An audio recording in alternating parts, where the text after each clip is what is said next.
Hey guys, it's Gary. Back doing another video, obviously. I was preparing to do this video, and if you're used to seeing a guitar in the back right there, preparing to do the video, thought I would do something. My audio quality is really bad. That's because I'm using the webcam microphones, and decided, well, I've got all this recording equipment and everything, so what I decided to do is use a real, like right there, professional microphone, and I wasn't even sure how to hook it up and all that, but apparently it was really easy to get the setup. So I'm hoping that the audio quality is going to be better for my videos. But as I decided to get the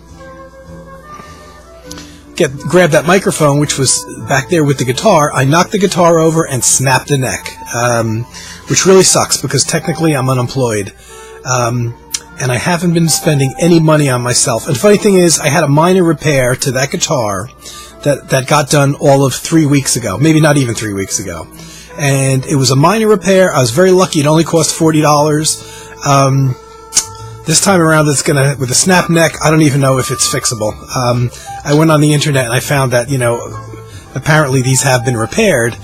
And honestly, even though I don't have the money to spend, and I have been spending money on myself, outside of necessities, the one rule breaker for me is, like the repair. I don't buy new instruments, in this situation, but the repair of my old ones, because I can't write, I can't record stuff without a working instrument.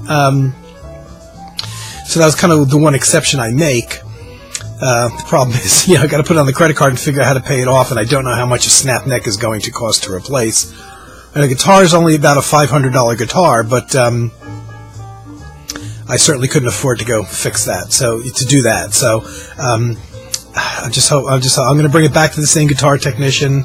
And folks, keep your fingers crossed. I just went on the internet. It said it's fixable, or other people have snap necks in various places. I just hope this is one of those that are fixable. It's also got my guitar synthesizer hooked up to it, so even if I had another electric guitar, I really primarily use it to go through the guitar synthesizer as well, which I do have another old electric guitar. Technically, it's a piece of crap, and I can't, it doesn't hook up to the guitar synthesizer. So that's a problem. As far as composing and recording goes, I really heavily rely on that. So I'm not ready to go all acoustic either yet. So that's the status of that. My back has been getting better, but usually sitting for more than a few minutes, I start to get little muscle cramps and stuff like that. So, which is why I haven't been doing videos, and I've been a bit down, over my situation. And today was the icing on the cake when the guitar neck snapped, and I thought I'm not going to do a video, but you know what? I'm going to do it anyway. What the hell? I haven't been on for a while, and so I just thought I would just go ahead. Diana, who's a new person to the VC, who's got about 4 times as many subscribers as I do, nonetheless. Digging in the Crate, CR8, number 8, recently showed, amongst a lot of things that she picked up. She picked up, I think she said it was her first Ron Carter album. And that kind of made me, I've been eyeballing and listening to a couple of my old Ron Carter albums, and I decided to just gather up what I could, show it off. But there's quite a few things that I was fairly sure I had on vinyl that I couldn't find. But I do, have the same ones on CD. So I thought I would show. Ron Carter's got a long career. I think he was born in I want to say the 1930s or early 40s. But before he started recording on his own, he played with everybody, from people like Eric Dolphy even. But best known in the early 60s as joining, the Miles Davis group and being part of his second quintet, or second great quintet they called it, along with Wayne Shorter and Tony Williams, Herbie Hancock. That was a pretty strong and consistent band. Did a lot of recording over their handful of years that they were together. Pretty much everybody got known in that band that wasn't really well known before, strictly from the popularity of Miles and Miles' group, and they did a lot of live concerts as well. And Ron Carter actually started, I believe that there's an album I don't have called Where, from 1961 that was reportedly his first solo album, which I don't have. But he didn't record again as a leader for quite some time until 69, and once he got into the 70s, around 1972, he started recording. You could pretty much count on an album that he did as a leader almost every year from pretty much 72 on. So he's got a lot of recordings under his belt. I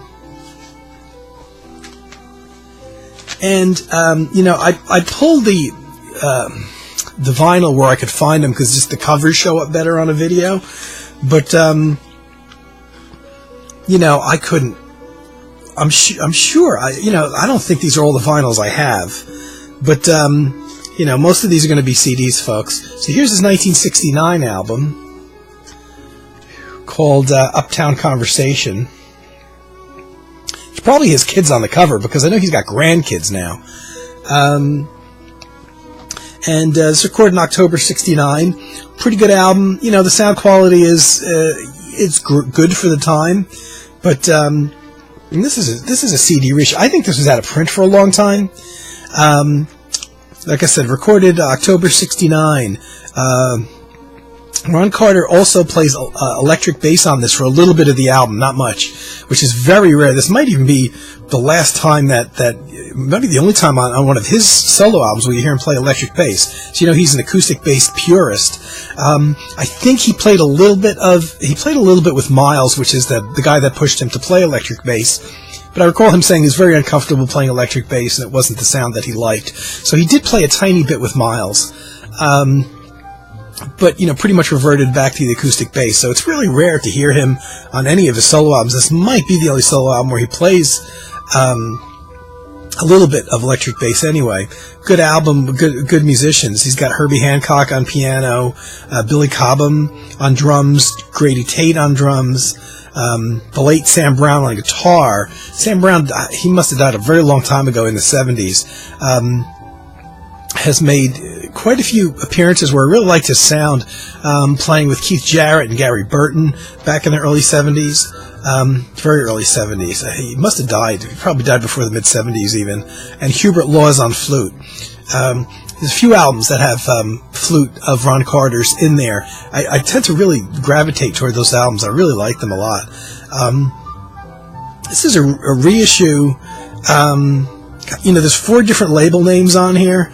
It's manufactured by Rhino, who does a lot of reissues, but it was originally an Atlantic recording. There's PDSE Records.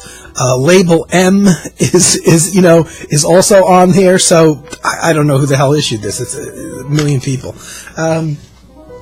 Interesting early thing, maybe not recorded with the best sound. And he did a bunch after this. Some things that I thought I had on vinyl that I don't, or I can't find. Here's one called Blues Farm, which is his 1973 album. A lot of people really like this. Sam Brown again on guitar. Gene Bertoncini, who's I've seen Gene's name a lot, especially at this time on records. Specifically a lot of CTI albums. I think he was a studio musician because I don't know to what extent Gene, was ever a member of a specific band and actually toured, but he sure as hell popped up a lot on studio albums. So I think he was probably a studio musician. Billy Cobham on drums again, Ralph McDonald on percussion, Richard T. and Bob James on pianos, Hubert Laws again on flute, and Ron Carter plays bass. He also plays a piccolo bass, which is not a full-size bass, and it's it's a higher tuning, a higher range than your standard upright bass. Not quite a cello, but someplace between a bass and a cello. And he plays that a lot to do melody lines with. At times he even has a bass player in his group playing upright, and he plays strictly piccolo bass. And like I said, usually mainly for like the melody, to play the melody on. So he apparently, I didn't realize he went back and started playing the piccolo bass this early. Because this came out in 73, but I think it was recorded before that, a little bit anyway. So that's Blues Farm. You know, some of these records, they go in and out of print, depending on who, who's interested in issuing them at the time. Skipping ahead, he did his first album, duet album, called Alone Together with Jim Hall in 72. That's another one I thought I had. It's hard to keep track. What else do we have? More CTI.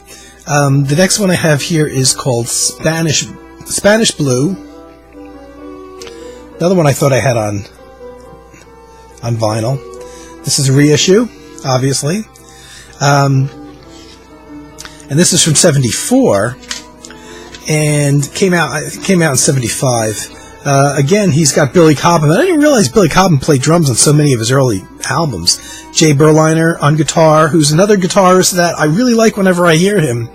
But I only hear him on studio recordings, and I don't think Jay was a guy that ever really led his own band or was a part of a band that did a lot of touring. I think he was a studio musician. I always like wherever I hear him, but it's always in a studio session. And I've never seen him on a live album. He must be somewhere, but I'm not really aware, and I've always liked his playing, though I know little to nothing about him. Again, this is almost the same band as last time. Ralph McDonald plays percussion, Hubert Laws again on flute, and this time got Roland Hanna, or Sir Roland Hanna, as he's known now, on electric piano, and Leon Pendarvis also plays electric piano on some tracks. There's only 4 tracks on here. Yes, it was recorded November 18th, 1974. Rudy Van Gelder, by the way, recorded in Rudy's studio. Actually, I missed the earlier albums, which I believe were also recorded in Rudy Van Gelder's studio, right here in New Jersey. These would be his Englewood Cliffs studio, which he moved to in 1959. Actually, most of Ron's albums were recorded in Rudy's Van Gelder studio. There's a few that were recorded in outside of the New York, New Jersey area, but so many of them were recorded right here in my home base. Another couple albums. 75, he did one called Anything Goes. 76, he did one called Yellow and Green, which I thought I had. I can't find it. Here's another one that I thought I had in vinyl. I was sure I had it. An album from 1976 called Pastels, which I really like. This pretty much started, the previous albums I showed are pretty much a set band. Like the piano player may change from track to track, but a lot of those were quintets or sextets or something like that, size-wise. By this time, with Pastels, which, like I said, came out in 76, he started basically experimenting, actually recorded in October 76, started experimenting a bit more with things that a lot of people hate, and I like them. And that is, he would gather a band, in this case Harvey Mason on drums, Hugh McCracken, who plays guitars and harmonica, and Kenny Barron on piano. Kenny Barron played a lot with Ron, and Ron on bass and piccolo bass. So basically a quartet. But there's something that Ron did a lot for a period starting in the 70s and into the 80s, and that's he had string sections, cellos, violas, violins, and in this case, they were arranged, conducted, and orchestrated by Don Sebesky, who's my favorite arranger. So, a lot of people don't like that. Initially, I wasn't crazy about it. Back when I first got into jazz, I liked hearing small groups, and so I liked hearing exactly what every instrument and what every musician, each individual musician, brought into the band. But I gotta tell you, in recent years, I've changed my opinion of that, maybe because there's so many albums in the jazz world that are albums that are just that, just the core group, you know, a trio, a duo, a quartet, a quintet, no additional sweetening or anything like that. And I still love those, and I still like to hear those. But there's so many albums like that, even albums that have Ron Carter on them, or his own albums, that I began to appreciate the arranging factor. You know, what are the strings bringing into the music? You know, how is it highlighting it? You know, and the string charts themselves, if they're any good. You know, now Don Sebesky, who's famous especially for doing a lot of CTI things, I got into initially started appreciating his stuff when he was doing the strings for Wes Montgomery albums in the 60s, in the mid to late 60s. And so I started kind of changing my tune a little bit with these, because there's so many straight-ahead jazz albums, like I said, even that Ron's done himself, that I started appreciating the albums that had the arrangements on them, and the string arrangements and that kind of thing. And especially because he never traveled live with them, so anytime you hear like a Ron Carter live kind of album, you know, it's always a set core, trio, quartet, band, whatever. Never traveled with strings, which is kind of too expensive and cost prohibitive. But I really liked hearing it on the albums, and a lot of people don't like them, and they say it, you know, sometimes it rubs up against easy listening music, but, you know, for me, there's a place for that as well. So, you know, Pastels is one that I really like. And prior to doing this video, I started playing my whole collection of Ron Carter, everything that I've got by him. And, you know, so that I could do a better video. But honestly, I played all of the albums back to back, and I kind of forget what's on each one, you know, at various times. So, you know, there's a few that stick out in my head that I really liked. I don't think any of them are bad, and there's none that I dislike. There's just some that I play more than others, certainly, or I like the arrangements more than others, or maybe I'm in the mood not to hear something with string, you know, arrangements on there. But a lot of people don't like this, you know, this period so much because of the horn and string arrangements. But yeah, there's so much straight ahead jazz out there that's small groups that you can go listen to that if that's, you know, what you want to hear. But I really appreciate Ron's stuff with the arranging. And I have to say this too, that you know, there's you know, elements of I think I said this before in a video, you know, that if something starts to skirt along the edge of sounding like easy listening, like it's automatically bad. And yet there's so many, you know, real things that are really easy listening, and none of this I would put in there in that category. That are highly arranged and extremely well written by very knowledgeable musical people, and they're very musical. So I don't know. Here's an album that's technically a trio album, but it is a Ron Carter album, and Ron Carter's the featured guy. This is one that I particularly like, and I played. It's called Third Plane, which is a Carter composition, I believe. Yeah, that he's recorded numerous times. You know, his trio: Ron Carter, Herbie Hancock, and Tony Williams. All of the Miles Davis guys. You know, this is the, you know, 3 out of the 5 guys that played in that Miles Davis band in the mid-'60s. And they played together a lot over the years in various incarnations, these 3 guys getting together. And this really is a Ron Carter album, even though it kind of looks like, you know, it's basically done under Ron's leadership, but, you know, they're all in it together.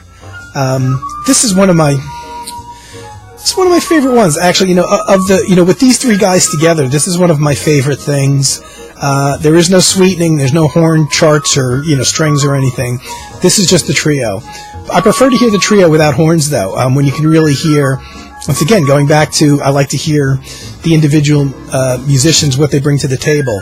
And I like it without a lead horn soloing over them, to tell you the truth. So this is pretty much a go-to album for me when I want to hear these 3 guys play together. And that was a 1977 album. And here's another one. Oh, I didn't mention Pastels, his 1976 album, started this habit of his. There's this period that started in '76, And it went on through the early 80s, or just about 1980, where Ron kept on coming out with his solo albums. That all the solo albums started off with the letter P. So he had Pastels.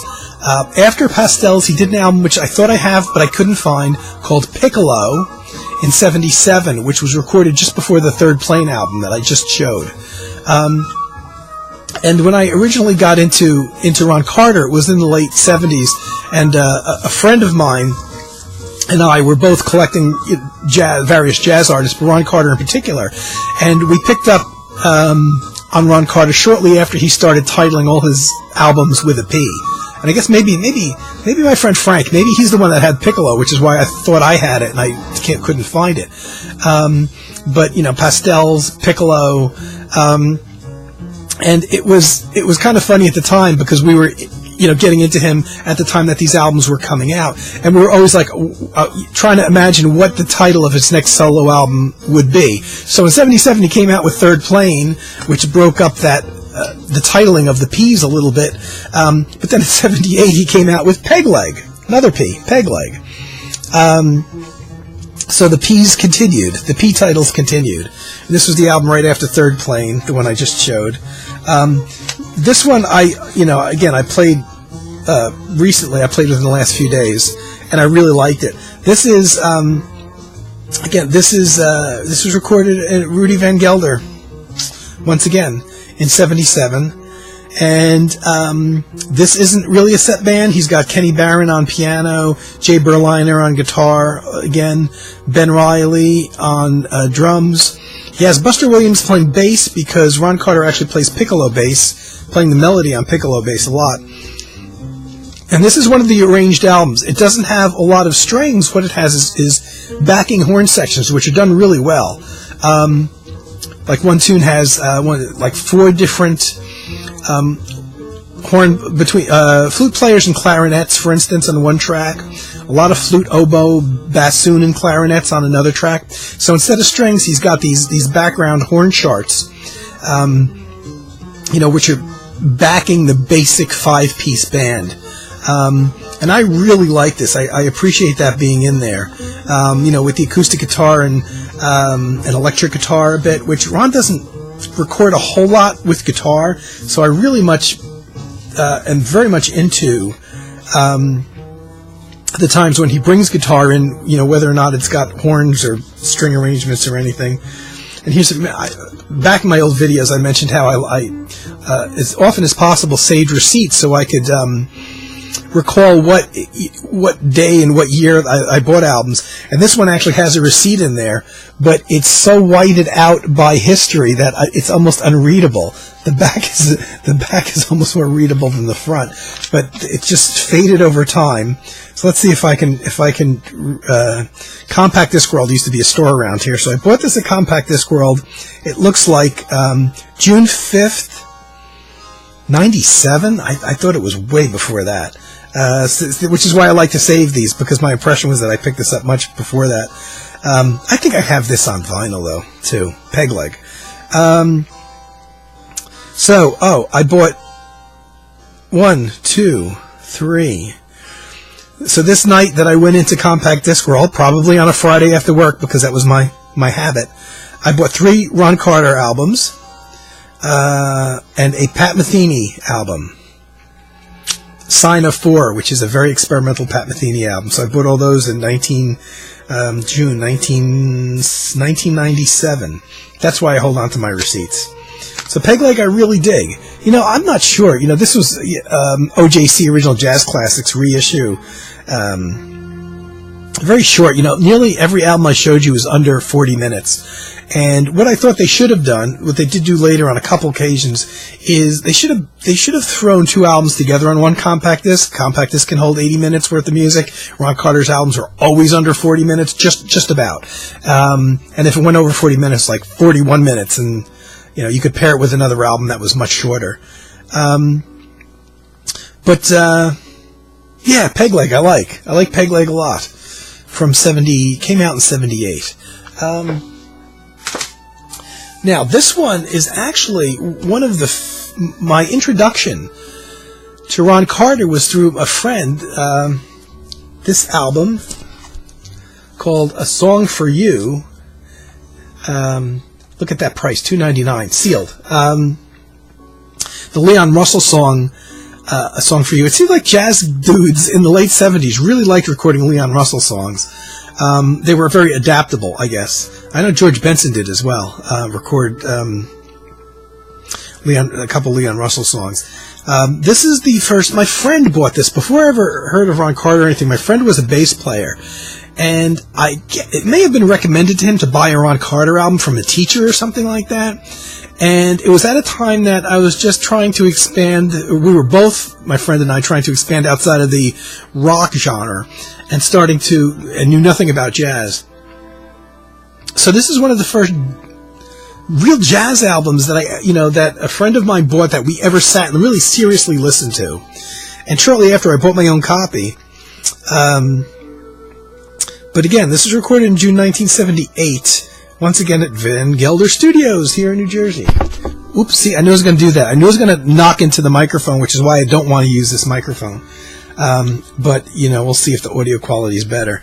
But that's the one thing, is I knew I was going to be banging into this fucking thing.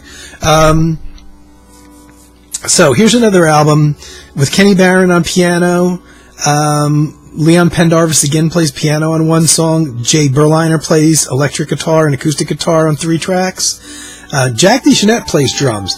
I love hearing Jack DeJohnette in different contexts than his solo bands, because Jack DeJohnette's playing style changes depending on who he's playing with. When he plays with Ron Carter and guys like Sonny Rollins, his playing is a lot more mainstream and supportive than his rather explosive drumming and freer style that he has when he plays in his solo context.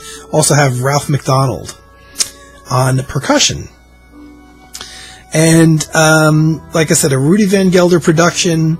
And once again, there are 4 cello players on here. So the music is once again enhanced by, additional strings. And I'm not seeing who the credit with who wrote the string charts, and I'm guessing, since it's not credited, it may actually be it may have been Ron himself that wrote the credits, the string arrangements. I really like this album. I've long been thinking of starting doing a series of albums that I love that everyone hates. I can only think of 2 or 3 albums that fall into that category, but this would be the first one. People hate this in a lot of cases because they don't like the cellos. It's too sweet or whatever. And they're doing A Song for You, which is a kind of a Leon Russell ballad. But they do a blues tune. They do Someday My Prince Will Come, and several originals that I really, really, really like.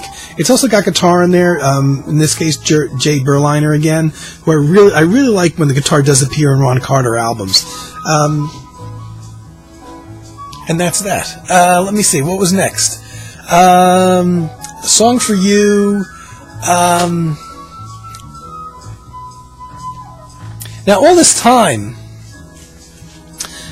despite these albums, these solo albums, Ron is playing in various bands as well during this time. Keeping up with A Song for You, by the way, it doesn't start with a P, does it? But his next solo album really did with Pick'em, with a P. This one has a bit of a kind of hokey, intentionally hokey, I think, country edge to it. It's kind of twangy, and a lot of people will describe his bass playing, well, especially on piccolo bass, as being rubbery, and this is a good example of it. It has that rubbery sound. So this one is okay. It's not great. It's not one of the first ones I would go and rush out to buy. And once again, this is recorded December 78 in Rudy Van Gelder Studio. So Ron did a lot of recording there. Well, Ron lives in New York for many years, so the studio here in New Jersey is right over the George Washington Bridge, right outside of New York City. So it's got Kenny Barron once again on piano. Buster Williams plays bass, upright bass again, because Ron does a lot of piccolo bass on this album. This one is interesting because, with the exception of All Blues, the Miles Davis track, the other 5 tracks in the album are all written by Ron, and I like hearing his originals. Ben Riley on drums, Ron Carter on bass. Ron does this one track. I wish he would have done this more. He does this one, the shortest track on the album, a track called B and A. And it's solo bass overdubbed, which I don't know why Ron didn't do more often. It's a little original track he wrote, under 4 minutes, and it's got him playing upright bass, and I think piccolo bass as well, overdubbed. Really, I think it sounds like it's only 2 bass parts. It's just something that I wish he would have done more of, because obviously I like hearing his bass playing. But I'm thinking this might be the only thing that I know of where he does that. So this is recorded in December 78. It didn't come out till 80 though. Don't know why. So where am I? Another P album that I couldn't find. One called Parade. Or do I have that? Wait a minute.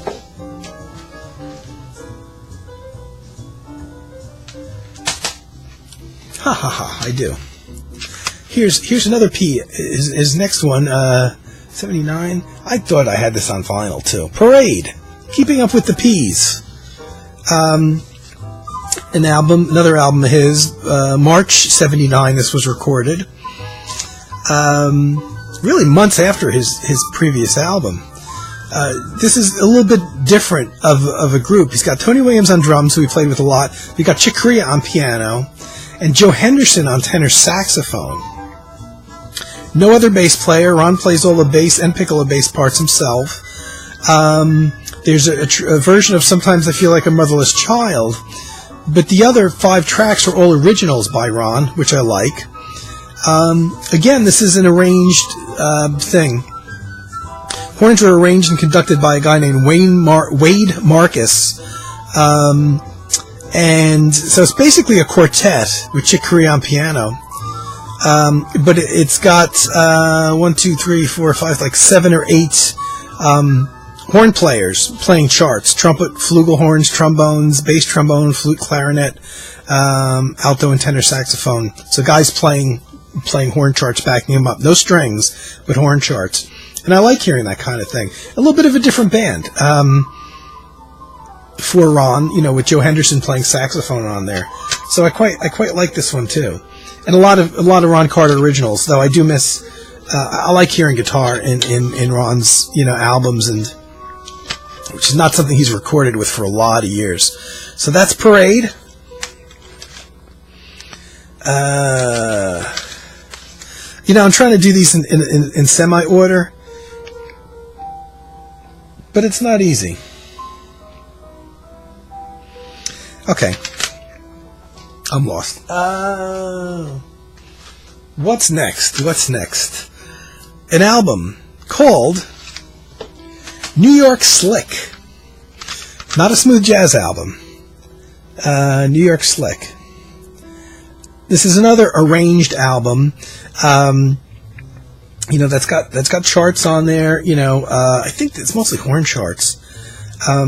Recorded once again in Van Gelder Studios in December 79. And this entire album, there's only 5 tracks on here, but the entire album was written by Ron, which again is what I like. Ron on bass, Art Farmer on flugelhorn, J.J. Johnson on trombone, Hubert Laws on flute, going back to his early solo albums Hubert Laws appeared on, and Ralph McDonald on percussion, and Billy Cobham on drums. Jay Berliner is credited... Guitarist Jay Berliner is credited with playing acoustic piano on one track. I have to go back and listen to it, because I don't know if should say acoustic guitar, and whether it's a misprint, or whether Kenny Barron actually wasn't around for one track and Jay Berliner played piano on a track. I'm only aware of Jay Berliner as a guitarist. So this is an album of a lot of horns. This is the big horn section. You've got the piano, bass, drums, percussion, and several horn players: Art Farmer, J.J. Johnson, Hubert Laws.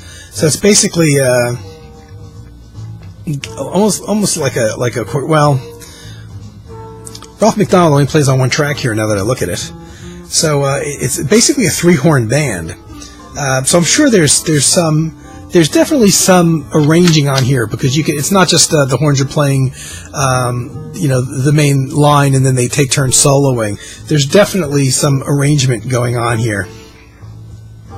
And I picked this one up later because I didn't think I would like it, and I love it, as it turns out, better than some of the others. So New York Slick came out in '80. It was recorded in '79. Is anybody finding this interesting? I just like reading credits here. I don't know how you pronounce this. Patro? Keeping Up with the Peas? And this one is another in a long line of Rudy Van Gelder, recorded in New Jersey, May 1980. This is interesting because there's two different bands that play on here, all originals by Ron Carter, including another version of that track, Third Plane, recorded May 1980. 5 tracks. 3 of the tracks, an interesting quartet with Ron, Chet Baker on trumpet, Kenny Barron on piano, and Jack DeJohnette on drums. Now, I'm unaware of any other time that I can think of that Jack DeJohnette played with Chet Baker, and there's 3 tracks there, so that's kind of interesting. And Chet Baker, I don't recall when he died, but this is definitely toward the end of his career, I'm sure. I don't know if Jack DeJohnette ever played with Chet Baker under any other circumstances. 2 tracks have a larger band,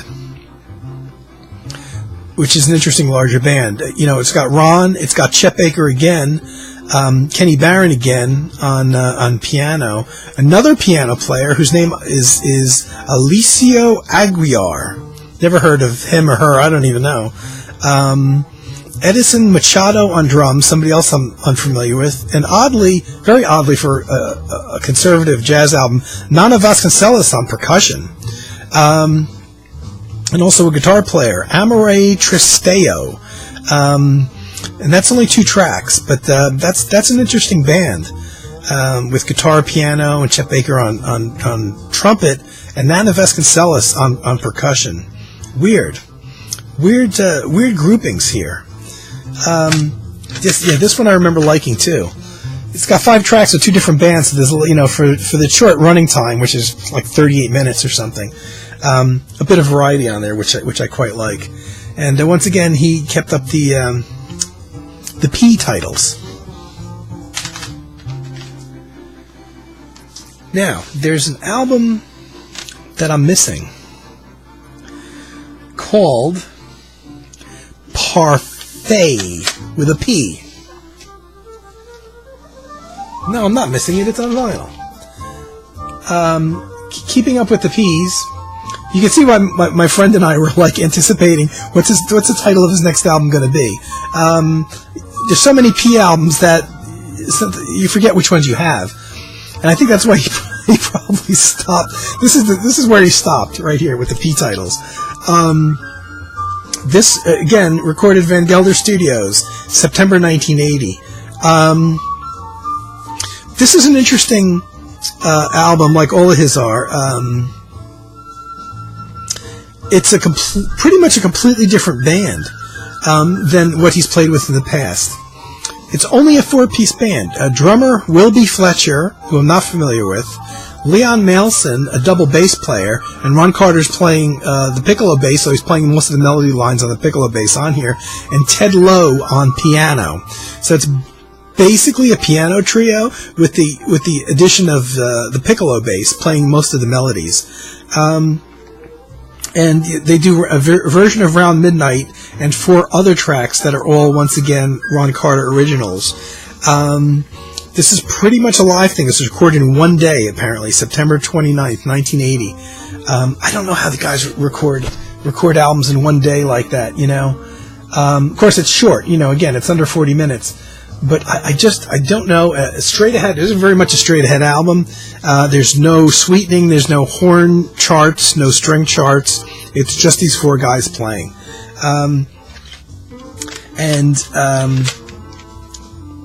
it was reissued on this album. See, I knew I hit the microphone again. A Song for You, when it came out on CD finally, I waited years for it, was retitled Songs for You, and has the A Song for You album from 78 and this Parfait album from 1980 on it. It's odd, they're not I would say they're not a great pairing, they're fine, but one has the arrangements and one is just a straight ahead jazz quartet. And it's great. You get your money's worth. Both albums fit onto one disc, and I think that's what they should have done for pretty much all these albums. Face it, they're not million sellers, and it's kind of iffy if they should release them at all in a lot of cases because of the sales. Well, if you bundle two albums together and make it more worthwhile for the consumer, maybe you'll sell more copies. I don't know. But Parfait, Last of the Peas, great cover too. I'm glad I have this one on vinyl just because I like the cover. I'll try not to hit the microphone again. This is why I don't like recording with the microphone like this, because I knew I'd be hitting it. Because where the camera is, I have to hold the covers up. I have to go right past the microphone to hold up the covers. So in 1981, the next album I have by him, this is another one I like a lot, and I haven't listened to for years until I got it on CD, on the CD reissue, called Super Strings.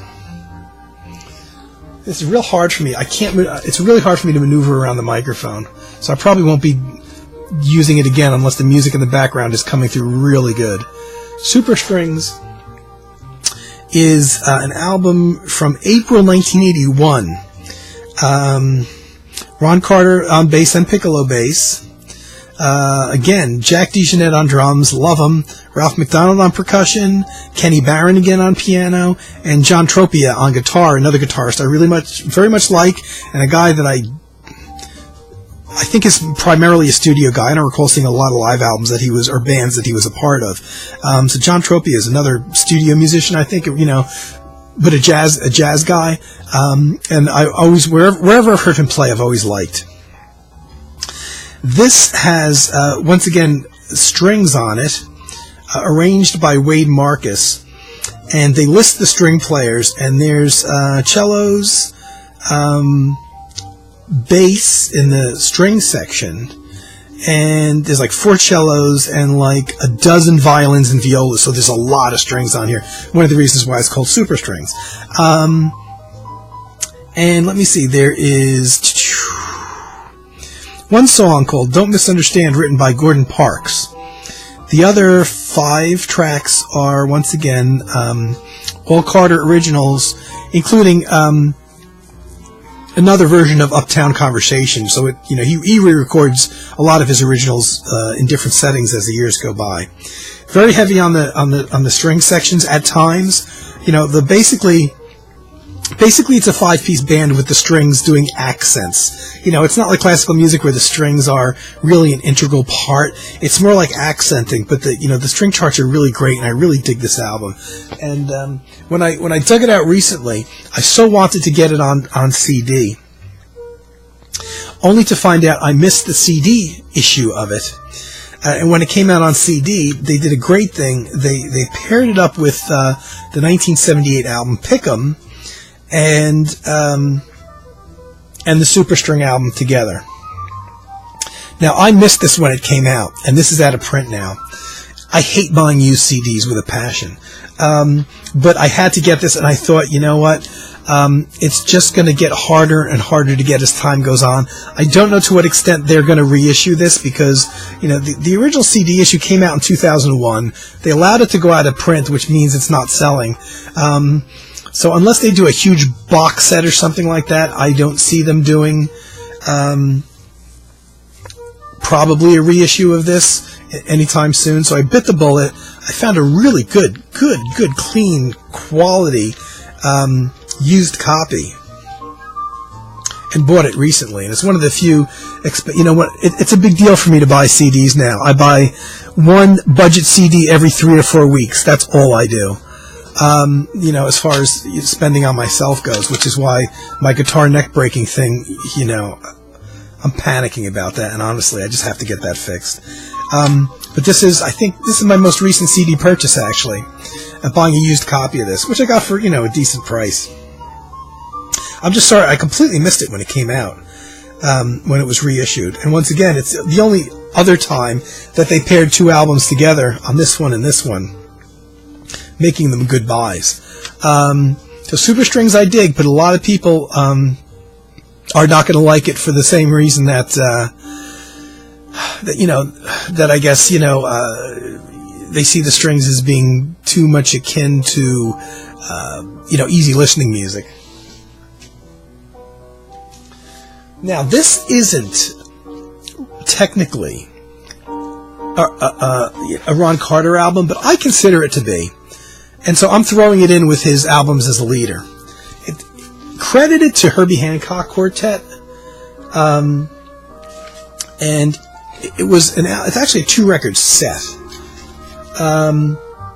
There's no recording date on it, but I bought this. It came out in 1982. It's an all digital recording. Digital recording was new at the time. And it's pure. You have to really dig pure acoustic blowing up-tempo jazz. So it's not something that I play a lot. I've played it quite a bit recently, but it's got a very young. I think this is the first album I heard him on, and the first album I bought him on. Wynton Marsalis, who was very young at the time and being hailed as this big deal superstar, on trumpet, Tony Williams on drums, Ron Carter on bass, and Herbie Hancock on piano. So it's the Miles Davis trio once again, kind of with Wynton Marsalis on trumpet.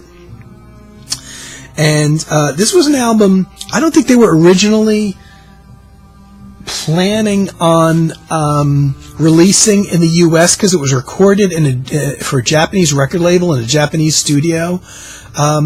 And it's about 66 minutes or so on 2 discs, but it's not a gatefold. They just shoved 2 discs in here. And then I think, after, I guess Columbia Records was interested in, maybe because Wynton Marsalis was on it and they were really promoting him at the time or something. And they thought, let's put this out here in the U.S. too. So I bought this as a new release, I recall, in 82. And it's got the standard I Fall in Love Too Easy on there, 2 Thelonious Monk compositions, and then 2 tracks each composed by Ron Carter, 2 tracks composed by Tony Williams, 2 tracks composed by Ron Carter. One of the tracks composed by Ron Carter, ironically called A Quick Sketch, takes up the entire second side of the album, which is why, and even with Wynton Marsalis, the main trumpet soloist on here, it seems like Ron Carter gets more solo time in terms of what I'm remembering than the other guys. When you hear it, it very much sounds like the Third Plane album, which was, basically the trio without Wynton Marsalis, and which had Herbie Hancock and Tony Williams, but it was very much a Ron Carter album. This says Herbie Hancock on it, but when I hear it, it sounds like an album led by Ron Carter to me. And Ron does a version of Parade on here from his earlier Parade album, but he does this track, A Quick Sketch, which is 16 and a half minutes, and took up the original entire second side of the album. And so his 2 compositions take up much more of the playing time of the album than the other guys do. So to me, it's always been more of a Ron Carter quartet album with Wynton Marsalis and Herbie Hancock and Tony Williams, but pretty much an up-tempo blowing section, with the exception of like one ballad, and the quick sketch thing. The Ron Carter original is a bit more of a mid-tempo thing, but very pure, very acoustic sounding jazz record. So that one, technically, okay, it's not listed as a Ron Carter album, but it sounds like one to me.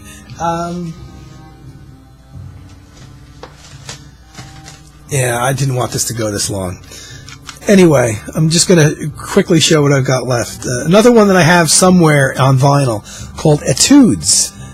Here was an album done 1982. This came out. This was the Electric Musician label. These are hard to come by now because Electric Musician was a very short-lived label and died out pretty much early in the CD era. So CDs to come, are hard of theirs to come by. Etudes is another slightly different one, which I like. No arrangements or anything on here. Again, recorded at Van Gelder Studio, Englewood Cliffs, New Jersey, September 1982. Came out in 83. And is strictly, I think it's probably essentially a live session. And it's got Tony Williams, Art Farmer, and Bill Evans on horns, the horn player, Bill Evans. And that's it. It's just a quartet. Very interesting, little bit different album. What with Art Farmer on it and Bill Evans and bass and drums. So it's something different. Not necessarily one of my favorites, but it's an unusual, sparse setting for Ron to play in. He doesn't usually play in that type of setting. It's quite interesting.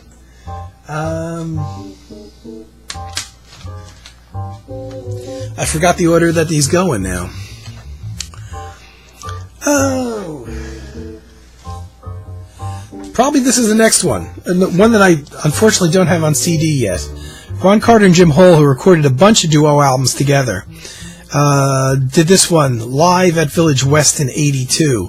This is just one. They did one in 84 called Telephone as well, which I thought I had on vinyl, but I didn't find. This is just live, but they're playing mostly standards. I would have liked to have heard them play more originals.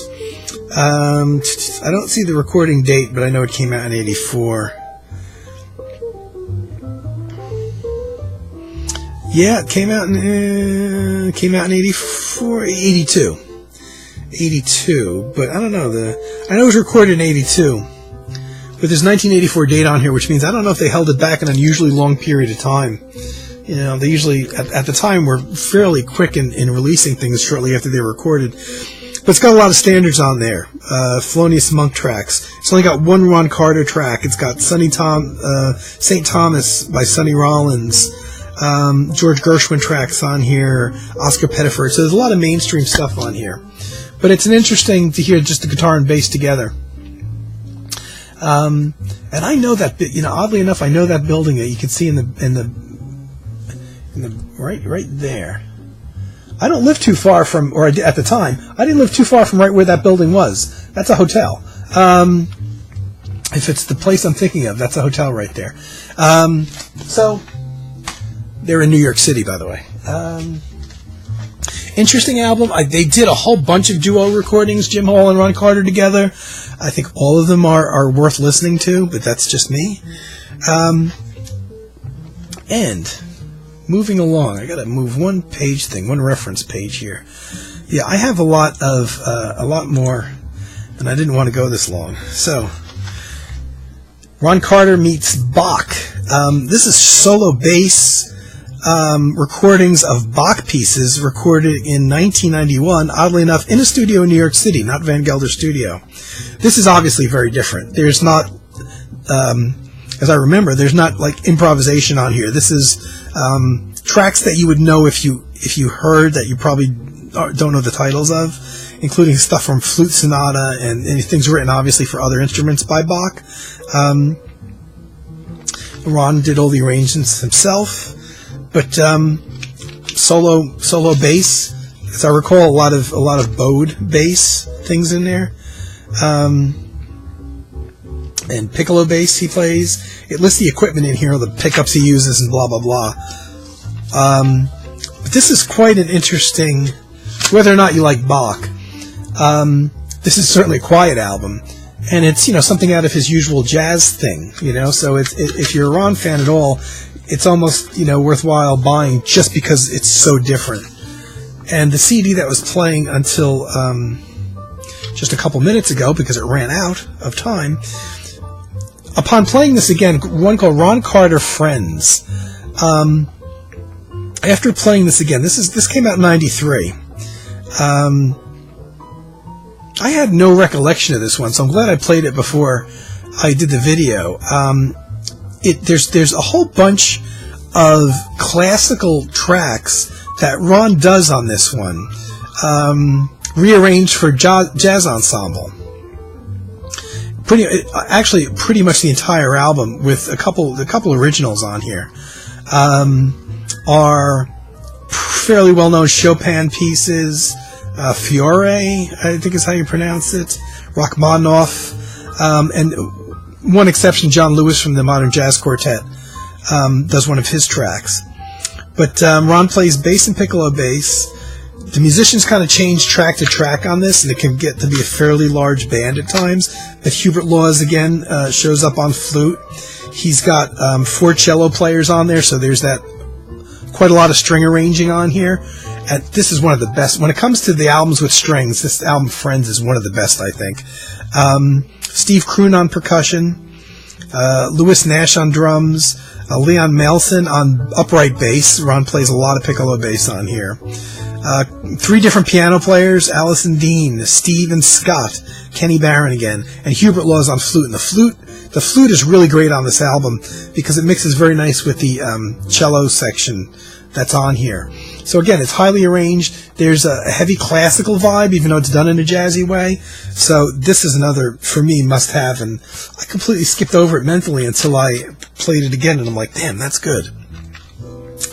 1994, here's an album that the CD got very beat up in the mail, and the CD is cracked. And when I loaded it into my computer, I couldn't load in one of the tracks, but it's only one of the tracks. So I have to get another copy of this. But here's an interesting small band, 93. Herb Ellis on guitar. Now, I love Herb Ellis is a mainstream bebop guitarist who passed away a number of years ago. I didn't even realize he was alive in 93. I thought he had passed away before then, but this is very much toward the end of his career. I love Herb Ellis. Kenny Barron on piano and Ron on bass. That's it. That's the entire band. No drums, no percussion, no strings or anything like that. And it's called Jazz My Romance. This is real good. You can just electric guitar, upright bass, and piano. Really nice, pretty album.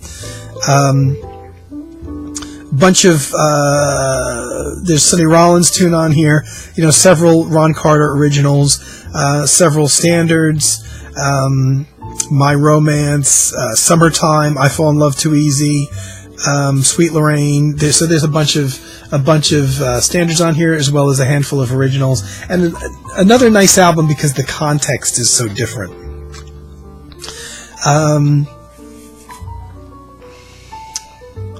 Let's see, where am I? I'm in the 90s now. I hope I put these. I attempted anyway.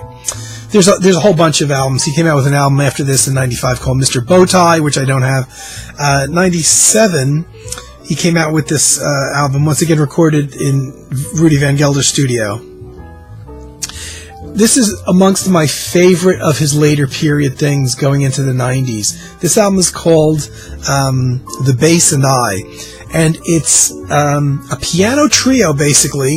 It's got Steve Scott on piano, Louis Nash on drums, Ron Carter on bass, with a percussionist, Steve Kroon on percussion. And that's it. There's no arranging strings or anything like that.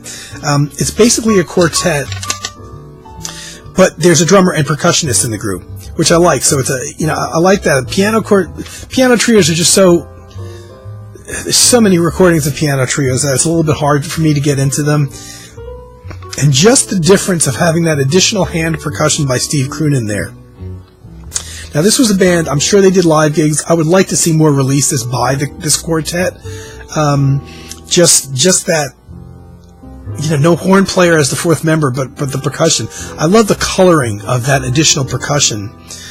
So this is another one that'd be highly recommended. Anything that he did a couple albums with this quartet setup of piano, bass, drums, and percussion. And again, he's got a few originals, and mixed in with a few, once again, he does Someday My Prince Will Come, The Shadow of Your Smile. So he does Benny Golson's I Remember Clifford. So he's got some standards mixed in there, but I really like that band. The next one that I have is called, I'm skipping some albums here. Here's one called So What by the Ron Carter Trio. And, a very good band, but it's a piano trio, so, it may be not on my list of favorites, but the playing is fine. It's got Louis Nash on drums again, Louis Nash was actually the drummer on the quartet album. Kenny Barron, his old compadre. on piano and Ron on bass. That's it. No additional sweetening or anything like that. They do, a whole bunch of Ron Carter originals, and even a Randy Weston track. And once again, it records another version of Third Plane. And, a couple Miles Davis track, Cole Porter's You'd Be So Nice to Come Home To. Good trio album, very well recorded, sounds great, with modern technology and everything. But piano trios are a little bit of a hard sell for me just because they've been done so much.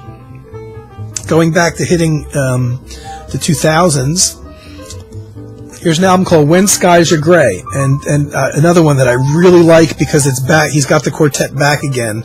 Louis Nash does not play drums on this. Harvey Mason does. I thought Harvey Mason was a West Coast guy, so what he's doing in New York, I don't know. But once again, you got Stephen Scott on piano, Ron on bass, and Steve Kroon on percussion. So it's the percussion quartet again. I think that's Central Park. I'm guessing that was Central Park that was taken in that picture.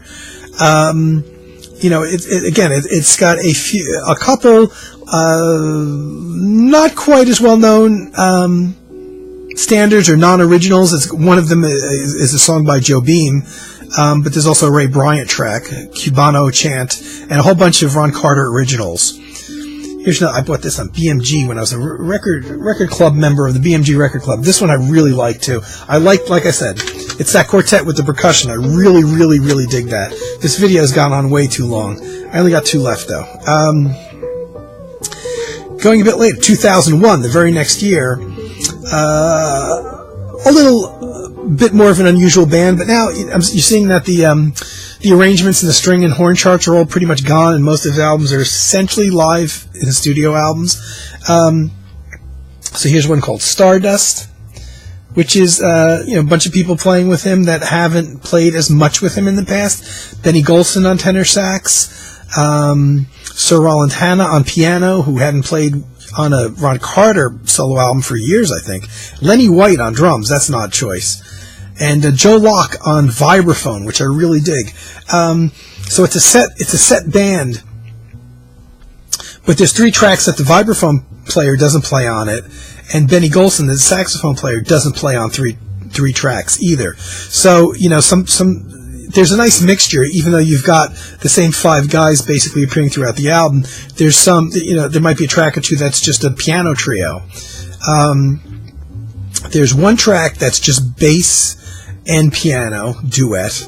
And then, the tenor sax is on some tracks, not on others. Vibraphone is on some tracks and not the others. So it doesn't get quite as samey sounding as if all the musicians played on all the tracks on the album. That's another good one.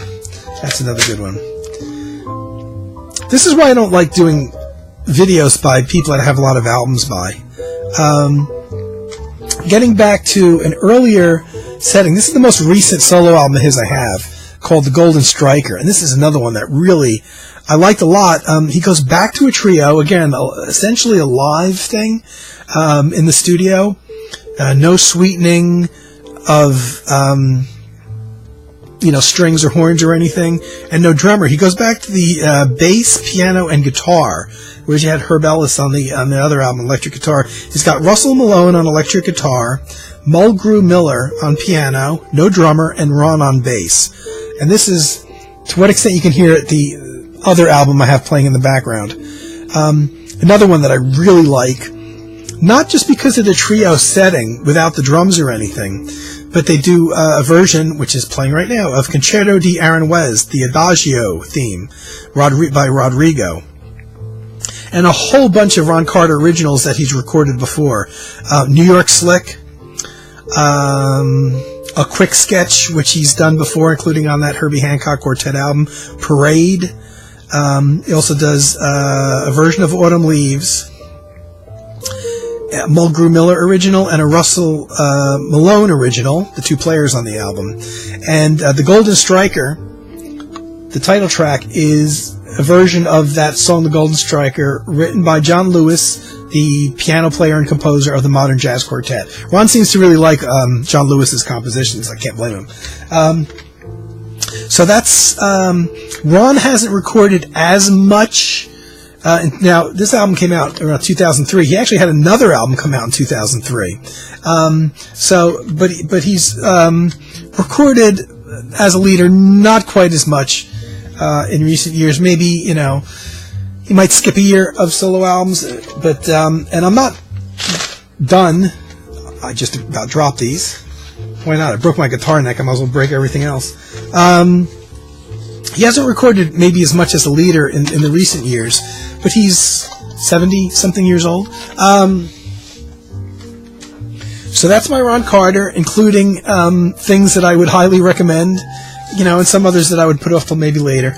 I'm definitely not done buying Ron Carter stuff and filling in gaps where I missed it, including the 1P album I don't have, which is Piccolo. I have to go pick that up. But if you like him, or if you don't know where to dive in, you know, maybe you could decide by the setting you would most like to hear him in, whether you would rather hear him live in the studio with a small group, or whether you want to hear him with a little bit of guitar in there, or you know, in a bigger, more arranged string and horn section thing.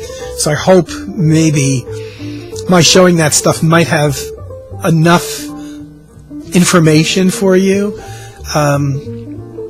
that would give you an idea of where to go, and show you my Ron Carter collection, which isn't finished yet. Okay, guys, I didn't mean to go over an hour. This is why I don't like doing videos by people I have a lot of albums by. I didn't even think I had a lot of albums by them until I started grabbing them. I can imagine I could never do a Tangerine Dream video or a Klaus Schultz video. Okay, guys, thanks for watching. If you have. If you haven't, thanks anyway. And keep your fingers crossed that my guitar is repairable and at a reasonable rate, because I'm really bummed that I snapped the neck off that thing. Okay, guys, hope everything is well. Hope the video and audio came out okay on this one, because I don't want to redo it. And I'll see you later.